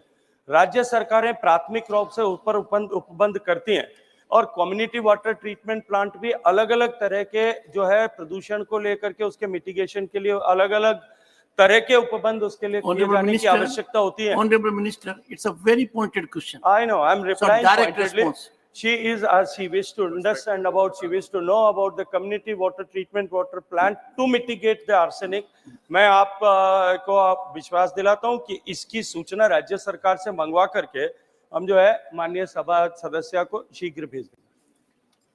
The honorable minister would get in touch with the honorable member to get all the details he wants. Supplementary, Dr. Fozia Khan. I'm so surprised. Sir, according to the risk of antimicrobial resistance, this is a significant global concern today. This issue extends beyond medical overuse, encompassing factors like water contamination from the pharmaceutical industry. Water waste treatment plants are pivotal in addressing AMR, which is a big concern. They serve as reservoirs and sources of antibiotic-resistant bacteria and antibiotic-resistant genes. So recognizing various sources as potential routes for AMR spread, including recreational water, specifically in the rural areas, sir, in light of these challenges, what proposals or initiatives has the ministry put forth or intends to propose to prevent water seepage into this declining groundwater? Additionally, are there steps taken to monitor the levels of AMR in groundwater? Honorable Minister. Chairman साहब, माननीय सदस्य ने अत्यंत महत्वपूर्ण प्रश्न किया और मैंने अपने पहले प्रश्न के जवाब में भी कहा है कि भारत में इस तरह का कोई प्रोटोकॉल और व्यवस्था ही पहले नहीं थी कि पीने के पानी की जांच की जा सके, और व्यवस्था न होने के चलते हुए सामान्यतया शहरी परिवेश में लोग अपने घर में इस तरह के वाटर ट्रीटमेंट प्लांट्स और आरओ वाटर ट्रीटमेंट प्लांट लगाने के लिए बाध्य थे. लेकिन क्योंकि इस तरह की व्यवस्था अब खड़ी की और पहली बार देश में सारे बेसिक पैरामीटर्स पर और सारे जो है सेकेंडरी पैरामीटर्स पर टेस्टिंग की व्यवस्था खड़ी हुई है, देश की सरकार इस पर अपनी दृष्टिकोण से निरंतर निगरानी बनाए रखती है. लेकिन क्योंकि पीने का पानी और इसके अंतर पानी जो है वो राज्य सरकारों का विषय है, तो प्राथमिक रूप से इस विषय पर काम करने की, इस विषय पर निगरानी रखने की जो है वो जिम्मेदारी राज्य सरकारों की है. लेकिन भारत सरकार माननीय नरेंद्र मोदी जी के नेतृत्व में इस विषय पर राज्य सरकारों के सहयोग के लिए तत्परता के साथ में खड़ी है. Well, I can appreciate monitoring of the honorable minister. His team came to me. I put them to a very strict test about my own village, my own house, and inquired, is there a null there? They could give details of my entire village. Question number 3, Sri Irana Kadadi. Honorable Minister. First supplementary. धन्यवाद सभापति महोदय. मेरा मंत्री जी से प्रश्न है कि क्या सरकार भूजल स्तर और पानी के प्रदूषण के आकलन के लिए तकनीक का प्रयोग करके पूरे देश में तालुका स्तर पर भूजल सेंसर्स का एक नेटवर्क बनाने का क्या प्रावधान करेगी? Honorable Minister. माननीय चेयरमैन साहब, नितांती गिरता हुआ भूजल का स्तर हमारे देश के लिए अत्यंत बड़ी चिंता का विषय था, क्योंकि भूगर्भ के जल पर निर्भरता दुनिया में सबसे ज्यादा भारत की, और हमारी कुल मिलाकर के विड्रॉल जो है वो दुनिया में हम सर्वाधिक करते हैं. 25% दुनिया के विड्रॉल का अकेला हम भारत में करते हैं. हमारे पीछे खड़े हुए पंक्ति में अमेरिका और चाइना दोनों को अगर साथ जोड़ दें तो उनका भी 1.5 गुना पानी हम विड्रॉल करते थे, और उसके चलते हुए निरंतर भूगर्भ का जल हमारा जो है वो कम हो रहा था. लेकिन पिछले 10 वर्षों में जिस तरह से माननीय प्रधानमंत्री जी ने आगे बढ़ करके हर एक प्लेटफॉर्म पर इस पर से बात करना प्रारंभ किया, पंचायतों के सरपंचों को चिट्ठी लिखने से लेकर के जिस तरह से डिफरेंट इनिशिएटिव्स उनके लीडरशिप में लिए गए, और उसके कारण से एक जल चेतना का व्याप जो हुआ है, उसके चलते हुए भारत सरकार के जल शक्ति अभियान, भारत सरकार के माननीय प्रधानमंत्री जी के नेतृत्व में लिए गए अमृत सरोवर अभियान, और इसके अतिरिक्त राज्य सरकारों ने जिस तरह से अपने अपने यहाँ, चाहे माननीय मुख्यमंत्री रहते हुए मोदी जी ने अपने यहाँ पे गुजरात में जो इनिशिएटिव्स लिए थे, चाहे महाराष्ट्र की सरकार ने जो जल युक्त शिविर प्रारंभ किए, राजस्थान में मुख्यमंत्री जल स्वावलंबन योजना प्रारंभ हुई, नीरू चेट्टू आंध्र प्रदेश में हुई, इस तरह की सारी योजनाओं के चलते हुए अब भूगर्भ का जल का स्तर जो है वो बढ़ने लगा है. मैं माननीय सभी सदस्यों के माध्यम से देश को बहुत प्रसन्नता के साथ में ये विषय सूचित करना चाहता हूं। 2019 से पहले जब जल शक्ति मंत्रालय माननीय प्रधानमंत्री जी ने इंटीग्रेटेड मिनिस्ट्री के रूप में बनाया, उससे पहले देश में कभी 3 साल में, कभी 2 साल में, कभी 5 साल में भूगर्भ के जल को मापने के लिए जो देश भर में नेटवर्क बना हुआ है, उस नेटवर्क के माध्यम से एक रिपोर्ट पब्लिश होती थी और 3-3, 4-4 साल बाद में जो रिपोर्ट पब्लिश होती थी वो इनसिग्निफिकेंट हो जाती थी, क्योंकि 3-4 साल में जो है उसके ऊपर कोई उसमें बहुत सारा और एडवर्स इंपैक्ट हो जाता था। लेकिन पिछले वर्षों में पहले हमने 2 साल पर किया और पिछले साल से अब हम प्रतिवर्ष जो है ये रिपोर्ट प्रकाशित करने की क्षमता हमने डेवलप की है।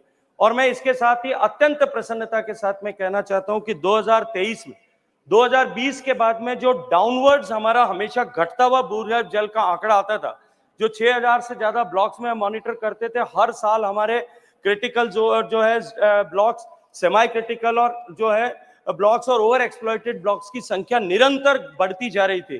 पिछले 4-5 साल के परिणाम हुए कि अब जो है पिछले साल में 2023 की तुलना में, अगर 22 की तुलना में अगर मैं बात करूं तो 2023 की रिपोर्ट जो हमने 3 दिन पहले पब्लिश की है, आज उसके चलते हुए सेफ जोन जो है सेमी क्रिटिकल से सेफ जोन ऐसे 127 जोन है।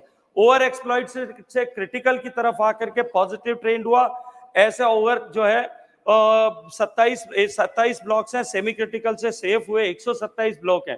ओवर एक्सप्लॉइटेड से सेफ हो गए ऐसा 1 ब्लॉक है, और ओवर एक्सप्लॉइटेड से सेमी क्रिटिकल हुए ऐसे 4 ब्लॉक्स हैं। इस तरह से 224 ब्लॉक्स में positive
Rami Reddy.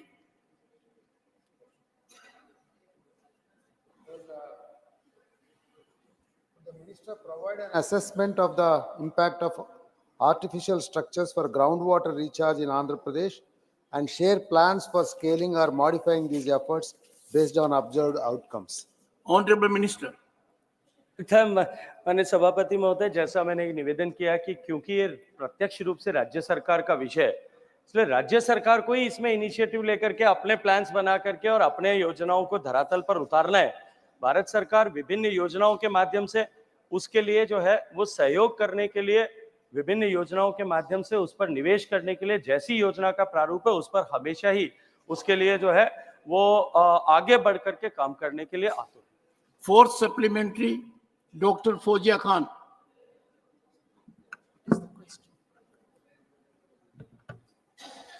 Sir, the government aims to double ethanol blending in petrol by 2025.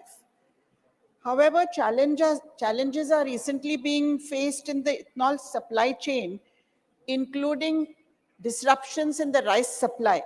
This is impacting ethanol manufacture, and projections are a 3.3% fall in sugar production. Honorable member, Sorry, sir. you had given me supplementary for question number 3. Okay, sir, I'm sorry. No, it does happen sometimes. I was not paying attention. Sir, India is the largest global user of groundwater, extracting 4.92 billion cubic meters annually, with 63% of Indian districts experiencing declining groundwater levels. This decline is directly correlated with higher poverty rates, estimated to be 9% to 10% higher in areas where groundwater tables fall below 8 meters. In light of this given situation, what specific measures has the ministry undertaken to identify regions at risk of low groundwater levels? And additionally, what initiatives has the ministry taken to raise awareness among farmers about the challenges associated with excessive groundwater use, considering the invisible nature of groundwater and the potential for unscientific extraction and over-exploitation? Honorable Minister.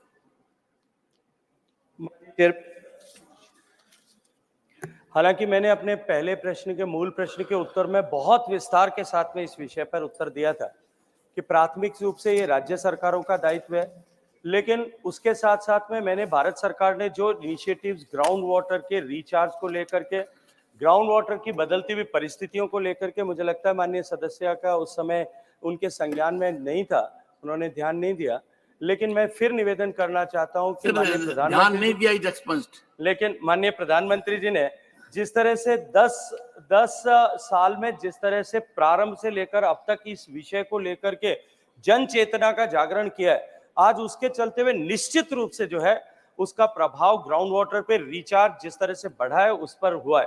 जैसा मैंने निवेदन किया था कि अटल भूजल योजना के माध्यम से हमने पहली बार देश में सप्लाई साइड से इतर हट करके जो है वो डिमांड साइड मैनेजमेंट पर काम करना प्रारंभ किया है, उसका प्रभाव भी अब ऐसे 7 प्रांत जहां चुनौती ज्यादा बड़ी थी वहां दिखाई देने लगा है।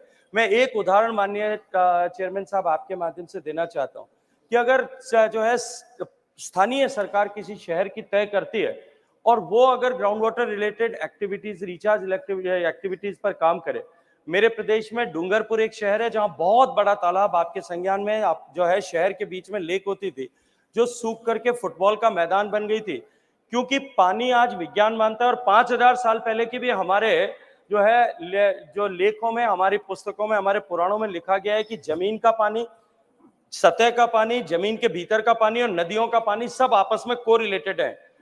तो वहां पानी, क्योंकि जमीन का पानी विड्रॉल ज्यादा हो रहा था इसलिए वहां की लेक सूख गई थी। वहां के स्थानीय नगर पालिका ने यह तय किया और तय करके हर एक घर की छत के ऊपर होने वाले रेन वाटर को डायरेक्टली ड्राइड अप हैंडपंप्स के साथ में जोड़ा, एक छोटा सा फिल्टर लगा करके, और जब उस पर काम करना प्रारंभ किया तो वहां का ग्राउंड वाटर रिचार्ज हुआ और ग्राउंड वाटर रिचार्ज हुआ, उसका परिणाम ये हुआ कि आज उस लेक में जो है बढ़िया नौकायन किया जा सकता है। इस तरह के इनिशिएटिव्स अगर सब राज्यों में, सभी शहरों में लिए जाएं तो उसके सकारात्मक परिणाम हो सकते हैं। लेकिन इसके साथ इसमें मैं एक कॉशन भी रखना चाहता हूं कि ग्राउंड वाटर रिचार्ज एक्टिविटीज के साथ में सेफ्टी को भी सब लोगों को ध्यान में रखने की आवश्यकता हो, ताकि सेफ ग्राउंड वाटर रिचार्ज हो। हम एक्विफर्स को इस जल्दबाजी में कहीं कंटामिनेट न करें, लेकिन निश्चित रूप से इस दिशा में अगर समन्वित प्रयास होते हैं तो हम एक बहुत बेहतर भविष्य इसमें देख सकते हैं। Question number 4, Shri Pavitra Margarita. Honorable Minister. Statement is laid on the table of the House. Supplementary 1, Shri Pavitra Margarita. Yes, sir. My first supplementary is that the state of Assam has been producing oil for the last century. And now my question is that how the people of Assam, the state of Assam, are getting benefit resulting from the oil production in the state of Assam, along with the CSR activities in our state. Honorable Minister. Sir, I'm particularly pleased that the honorable member has asked this question about the history of oil exploration in the state of Assam and its current state. I'm happy, sir, because Assam is the state where all this began. In fact, sir, it was in the year 1886 that the first oil well was dug at a place called Digboy. And sir, the name Digboy is also very interesting because, as you will recall, sir, 1886, we were under the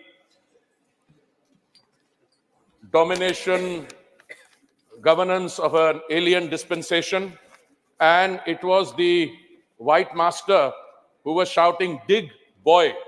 So from that Dig Boy came the Dig Boy oil wells, 1886, 1889.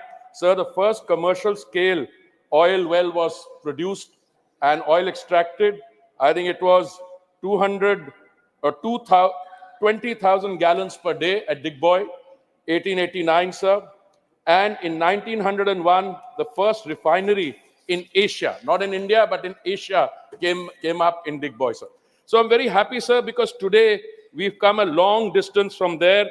Today, the state of Assam produces 4.2 million metric tons of crude oil, which accounts for something like 14.38% of the total crude oil produced in the country.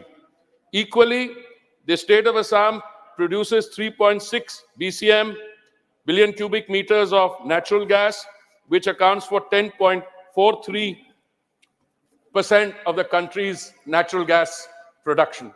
Sir, it is axiomatic that whenever oil is stuck in any state, both the state government, the state revenues, the people of the state benefit from it, and equally the country as a whole benefits from it.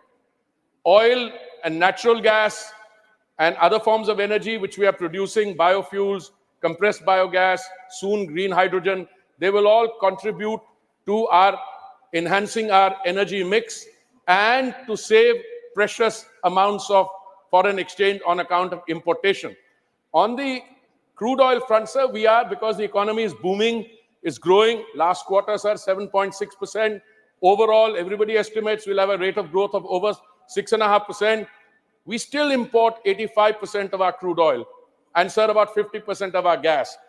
The state of Assam, sir, in the year 2019 to 20 and 2022 to 23, the state government's revenues from the production of natural gas, and every state government gets revenues from energy production. It was 9,291.17 crores for the revenues which accrued from the production of crude oil, sir, and 851.28 crores respectively, sir, from natural gas. Sir, these are the revenues which came on account of the royalties that the state government got. But, sir, there are other attendant benefits which also accrue. For instance, there is economic activity, both direct, indirect employment creation. There are thousands of local people get jobs. Sir, and I've been Minister for Oil and Petroleum and Natural Gas only for 2.5 years or so. I can say that different states would like now to enter the energy ecosystem because there is revenue for the state, there is employment for the people, etc. Sir, I think the honorable member also asked about the CSR which accrues from this kind of activity. Sir, I'm going to check the overall figure, but I do remember that recently I was in Assam where I had the privilege of inaugurating a hospital which has been made by CSR funds, Corporate Social Responsibility Funds, by ONGC. This is a hospital in Shivsagar, sir, and it cost 483 crores. Sir, the total amount of CSR activity which has come to the state of Assam from 2014 to 23 as a result of this is 1,600 crores, which has been spent by the oil and gas PSUs on CSR activity. Then one hospital alone, which has CT scan, MRI, modular OT facilities, 483 crores. So, but the beauty of it is, this is a hospital situated somewhere, and it will cover a vast catchment area. Large number of other adjoining districts will also benefit from it. So the answer, sir, which I now have, the figure is 1,600 crores for the period between 2014 and 23. We have had in the country 8 governments that didn't have this period also. I was part of one. Second supplementary, Sri Pavitra Margarita. Thank Pradhan Mantri Narendra Modi ji for earmarking and investing more than 40,000 crore rupees in the oil sector in Assam. My question is, second supplementary question to Honorable Ministers, is that what are the major projects are undertaken right at this moment in the state of Assam in the field of oil sector by the PSUs, especially the city gas connection and ethanol production, etc. Honorable Minister. Particularly pleased that the honorable member has chosen to ask this question because particularly after 2014, there has been an acceleration and more so in the last few years of the kind of projects which have been undertaken by the oil and gas PSUs or as OMCs as we call them. Sir, amongst the various major projects with overall project cost, these are about 44,000 crores, as the honorable member says. Out of this, sir, Numaligarh refinery expansion project itself is about 18,968 crores. The Northeast gas grid is 9,265 crores. The Paradeep Numaligarh crude oil pipeline is another 9,058 crores. And the NRLS, that is Numaligarh biorefinery, is another 4,200 crores, sir. Sir, these are the projects which have already been sanctioned and where work is going on. The second component of the question related to ethanol. Sir, on ethanol as well, as the honorable member and others would be aware, sir, our ethanol or biofuels blending up to 2014 was about 1.5%. Sir, I was personally involved in the efforts which were made earlier. We had decided, rather than the government of that day had decided, that they wanted 5% ethanol blending in at least 10 or 15 of our states and union territory. But with the best efforts in the world, sir, we didn't proceed beyond 1.4, 1.5% for a variety of reasons.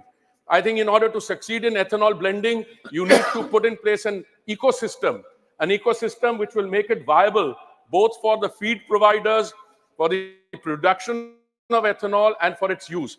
Today, sir, I'm very happy we had a target of 10% blending by November 2022. We were able to achieve that target 5 months in advance.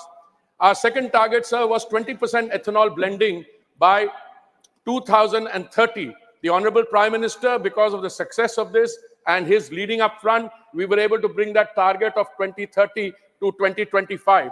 Today, we are in a situation, sir, we are already doing 12% blending. We will achieve the 20% blending 5 years in advance. For that, we need 1,000 crore liters. And, sir, we are already at about 580 or 600 crore liters. Insofar as Assam is concerned, sir, the oil marketing companies have signed 7 long-term offtake agreements for setting up dedicated ethanol plants with total production capacity of 1,150 kiloliters per day. The total financial outlay of these projects, sir, is 1,370 crore. In addition, sir, NRL is setting up a commercial 2G ethanol plant at Numaligarh, which is expected to be commissioned by 2024, that is next year. The capacity of this plant is 185 kiloliters per day, and its feedstock will be bamboo. The project cost, sir, is 4,200 crores. Sir, I would like to conclude my response to this supplementary by saying one of the most reassuring and heartwarming aspects of our biofuel program is that we have gone from this traditional sugarcane-based feedstock thing to now second generation, that is to make ethanol from agricultural waste, parali, to make ethanol from bamboo, and Assam is leading the way in the production of 2G from bamboo, sir. Supplementary 3, Virender Prasad Basse.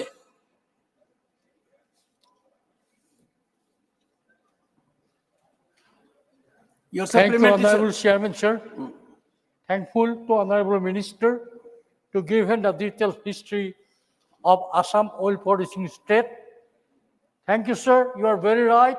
Asia's first refinery was established in Digboy, Assam, and it was built by British rule. Sir, direct question. Sir, Supplementary. I'm coming to the question, sir. Assam is an oil producing state. It is known to you, sir. When British was ruled Assam and India, at that time, Digboy refinery was established, sir. But after long back, sir, when Congress was ruled in our country, to get a refinery in Assam, when India was got freedom, we have to fight, we have to come to street, and we got the refinery in Guwahati, a mini refinery with production capacity only below 1 million tons. Sir. But when this Narendra Modi government is coming, this government has taken lots of initiative, and now they have invested more than 80,000 in Numaligarh. Please ask your supplementary. Yeah, Numaligarh refinery, 86,000. We are thankful to the Honorable Minister. Sir, by producing oil, Assam is getting royalty from the Union government. India is a oil deficit state, sir. We are importing crude oil from the abroad, sir. Now, I'd like to know from Honorable Minister, is Government of India seriously thinking about the increase of the royalty of crude oil production, which compare with the international? Honorable Minister. Very happy that the honorable member has decided through this supplementary to go deeper into the issue of earnings. And he wants serious response. And I'm going to give him a serious response with serious underline. With serious underline. Sir, the earnings of a state come from a variety of aspects of the ecosystem dealing with energy.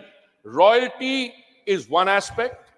Yes, as we increase our capacity, as more oil gets produced, as more oil gets refined, as the refinery expands. By the way, refinery expansion, we have currently 252 million metric tons per annum.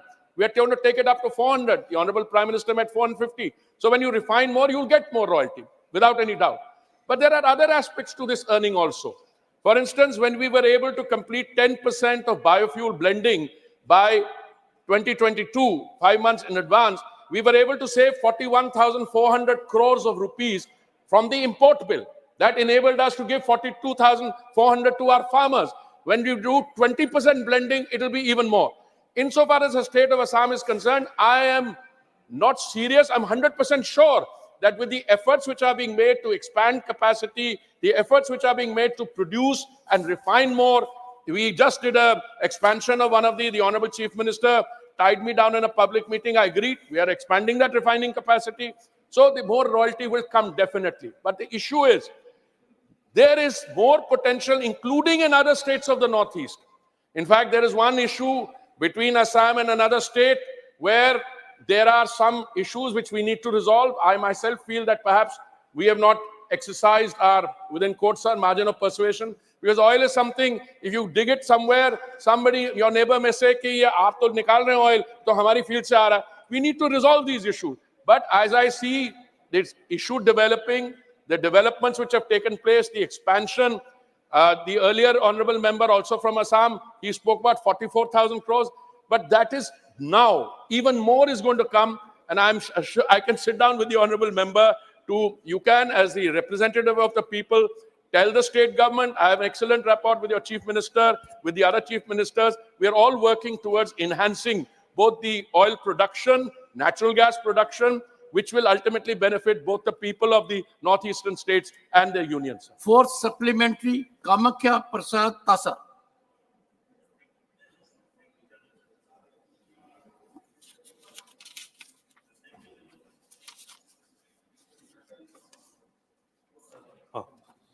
Sir, मैं मंत्री जी को धन्यवाद देता हूं क्या वो विस्तृत से इसका आंसर दिया। मेरा डायरेक्ट क्वेश्चन है, ये ओएनजीसी एंड ऑयल, इसका प्रोडक्शन कितना है और प्राइवेटाइजेशन कितना ऑयल फील्ड को क्या हुआ है? क्योंकि प्राइवेटाइजेशन देने का मतलब है उन लोग का प्रोडक्शन, उन लोग को सफिशिएंट प्रोडक्शन नहीं कर पा रहे। इसका प्रोडक्शन बढ़ाने के लिए ओएनजीसी और ऑयल को क्या इंस्ट्रक्शन मिनिस्ट्री ने दिया? Honorable Minister. Honorable Minister. Sir, the petroleum and natural gas sector has the benefit of both the private sector in exploration and production, and it also has the our OMCs, the marketing companies. Sir, how much is produced? I think we already have in the body of the answer, sir. I have stated that the production of crude oil in India, million metric ton, just now is 29.2 million metric tons. Sir, oil typically, oil and gas, these are capital intensive sectors which have a large gestation period. Now, very often in the past, and I'm not looking at anyone or pointing fingers at anyone, when crucial decisions on investment could not be taken because there was this counter point of view that instead of putting in so much of capital expenditure, you're probably better off importing a cheap oil. Then of late, there has been this other narrative, sir, which has emanated from the climate change discussions, the transition to sustainability. Globally, the investment in traditional fossil fuel, the entire system has dropped. But I can assure you, sir, we are doing things differently.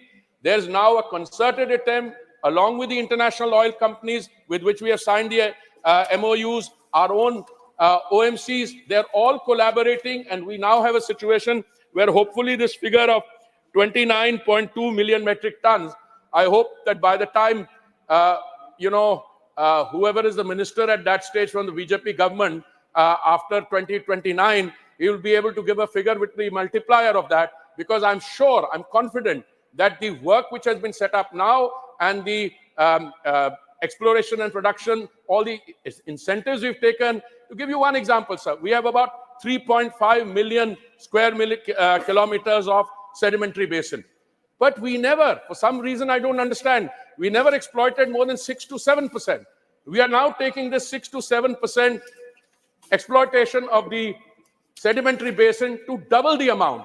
And the answer to the question, the body of the answer provides, in fact, specific details on what have been done in that. And I'll read out to the honorable member. It says specifically that we are taking increase the net geographical area under exploration from 2.5 lakh square kilometers to 5 lakh square kilometers.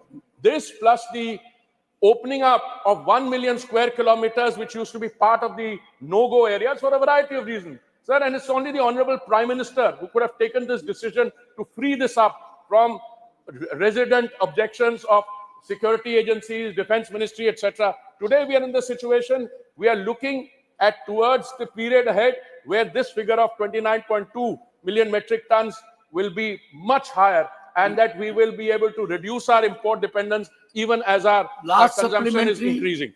Shri Santosh Kumar P. Explaining the improvements made in these fields. So may I know, will the government take any initiative to control the petroleum and natural gas prices? Honorable Minister. The honorable member has asked this. There are two ways of controlling prices, and clearly the model that we have been following we have ensured that in the last 2 years, prices of petrol in India have come down by 11%, and of diesel, they've also come down, but by a smaller amount. Why have we been able to do it, sir?